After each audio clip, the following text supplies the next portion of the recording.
Hey, I'm John Cannell, and today on Preppy Kitchen, we're making quick and delicious pumpkin donuts. So let's get started. First off, set that oven to 350. We're gonna have all of our dry ingredients, starting with all-purpose flour in a big bowl, and I'm sifting things out so I know there's no lumps. 1 3/4 cups or 210 grams of all-purpose flour goes in first. Oh dear, that's a lot of flour, too much.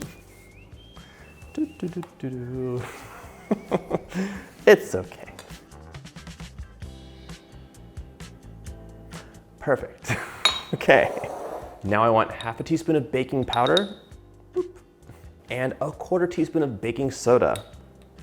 This recipe has a lot of brown sugar in it, and that is an acid which will react with the baking soda and give you an airy, delicious donut. 1/4 teaspoon of salt for some balance. And now for the good stuff, I want 2 teaspoons of pumpkin pie spice. If you want to make your own pumpkin pie spice, I have a recipe on the blog for that. It's really just cinnamon, ginger, allspice, nutmeg, cloves, but you could add anything you like cardamom, mace, whatever you want. Now we're gonna sift this together, lump-free. Oh, wait a second. Something was missing from the background. Grab a whisk. Our scale is done. Give it a quick mix. These donuts are so easy and so fast. I also love it's a stir together recipe, so your kids can make it with you. It's really fun, and there's no chance of little fingers getting caught in a mixer or anything bad happening. Set that aside, it's onto the wet. In a smaller bowl, we're gonna combine the wet ingredients, starting with the pumpkin puree. You can make your own pumpkin puree if you want, but for this quick recipe, it's easy to just grab a can off the shelves. The scale is coming back to say hello. I want 1 cup of pumpkin puree, that's 225 grams. So you just measure it out like this and save yourself the trouble of washing up that extra cup. Usually you can get private label ingredients, totally the same, but for pumpkin puree, I will say that Libby does it best, not being paid to say that. I just really like using it. Really good consistency, nice and smooth, not too watery. 1/4 cup of vegetable oil. We don't want to use too much, that would give us a greasy donut, but in just the right amount, they'll be pillowy soft and perfect. 1/4 cup. To help hold things together and give some structure, I'm adding 1 large room temperature egg inside. No shells, please. Now it's time for half a cup of sugar, that's 100 grams. And I should say granulated sugar, so. If you wanted to use caster sugar for this, so close, basically the same thing, just use 100 grams of that as well.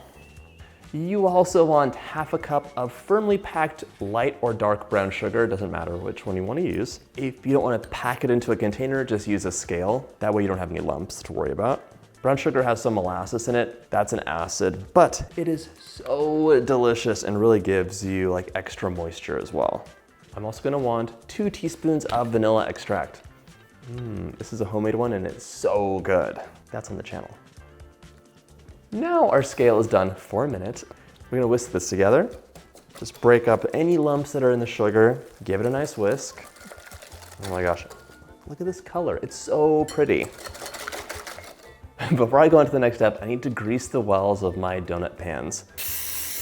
You can do 2 6 donut pans or whatever you want, really. It's your donut set to do. I will say that you do want to give it a nice liberal grease. You could use butter for this if you want. The baking spray is really convenient. You don't want your donuts to stick.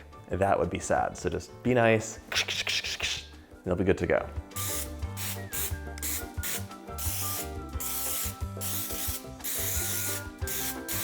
This is a silicone well that's pretty deep. This is a metal one that's pretty shallow. We'll see which one looks better at the end. Now we're ready to pour the wet into the dry. It's so easy.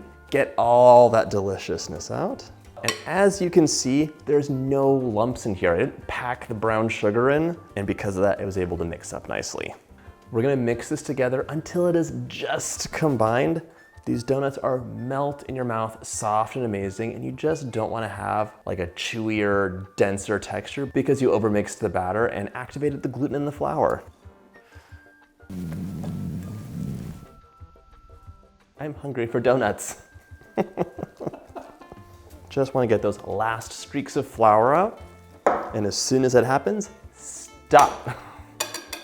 The best way to transfer your batter over is with a piping bag.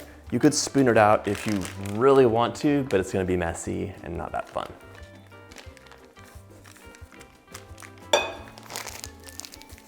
Okay, look at that. It's time to pipe. You wanna fill your wells up about 2/3 of the way up, but you could have a taller, bigger donut. It's not gonna make any difference or fall apart or anything like that. Get to piping.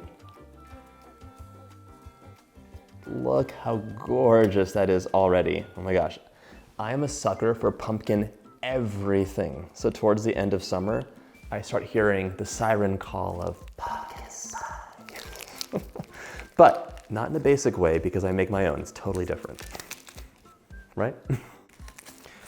This recipe makes 12 to 14 donuts, but if you want to pipe like thicker mega donuts like I seem to be doing right now, it'll make maybe 10 donuts. It's really up to how big your wells are and how full you're piping them up.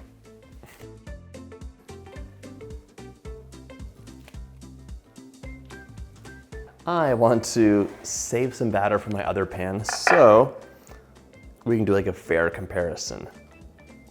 And there's a big debate on whether or not you like a fried donut or a baked donut, and I tell you that's not fair.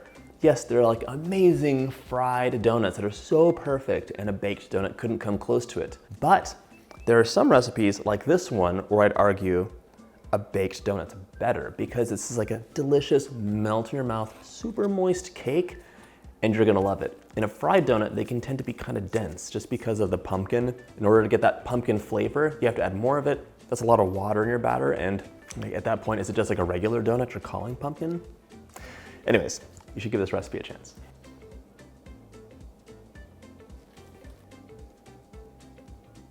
Tiny little half donut. Okay, well that's great. We got 8, 9, 10, 11 and a half donuts from this. Clearly you sucked up a lot of batter, but these are ready to go into the oven, 350 for only about 12 minutes. I would actually check them at 10 because if you're using this, they'll bake up faster. This has more batter, they'll take a little bit of time. They should spring back when touched gently, or a skewer inserted in the middle will come out clean. While they bake, we're gonna make 2 different types of toppings. Both of them are delicious. So while those donuts are baking up, you have 2 choices. You can make an easy cinnamon sugar, 1/2 cup of granulated sugar in a small bowl, along with 1.5 teaspoons of cinnamon, or you could use pumpkin pie spice as well. Give that a mix and they get rolled in it. Although they might not stick, I'll talk about that later. Okay, but what if you don't want cinnamon sugar and you want a nice, beautiful maple glaze?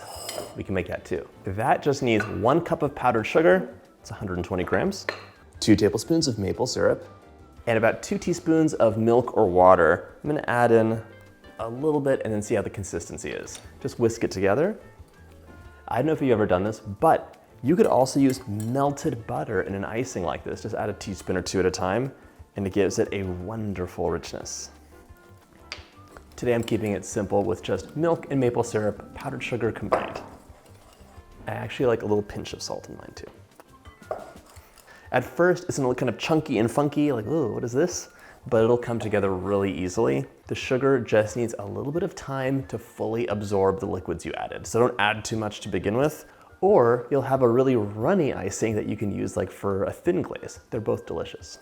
Although, I will say, if you're not having a baked donut fresh out of the oven, you want it to sit for a while, a thicker glaze is actually better because the water from the icing will leach into your donut and make it very, very soft and like almost dissolve it. That's if it's resting for a long time. Mix, mix, mix. There we go. I'm so hungry for these donuts. That's a beautiful consistency. These donuts are ready to get glazed or sugared. My donuts are out of the oven. Plop those out, nice. And the little guys too. Look at these beautiful donuts. I have to say, I do like the really thick, deep ones, but if you want less cake to frosting ratio, the smaller guys are gonna be your best friends. So when your donuts are nice and warm out of the oven, you can try and just dip them in the cinnamon sugar. They should stick nicely. That looks good to me. If you want a lot of sugar on the outside, all you have to do is grab a little bit of melted butter, brush lightly. Don't go crazy now. Just get it outside of the light, brush, dip them in, and the butter will be like glue for your sugar topping. These guys don't really need the butter. That is so fast and easy. And if you wanted something in the morning, just getting up, bleary-eyed, you want to make a special treat for fall, cinnamon sugar is the way to go. I would also say you could add in like a 1/4 teaspoon of cardamom to the cinnamon sugar. It's so good with your coffee. Our frosting's on the thicker side, so if you dip your donuts, you're gonna have crumb city inside. It won't change the taste, it just changes the look. I don't like that, so I'm gonna spoon this over and just let it drizzle down. Gives you nice control and less crumbs. There we go. I always want my donuts to look like they're from The Simpsons, like the perfect donut frosting, but it's actually kind of difficult to do. I'm gonna tell you this as someone who actually frosts donuts professionally. Plop that onto your tray, let it drip down, and repeat. And here too, if you wanted, you could add a little bit of cinnamon or spice to your glaze. That could give you a little bit of extra color and a depth of flavor. I really went heavy on the frosting for these donuts. If you want to have more icing, you can double the recipe and it's so easy. You could also make a much thinner frosting, like I said earlier, and just dip them or glaze them completely for a sugary, delicious finish.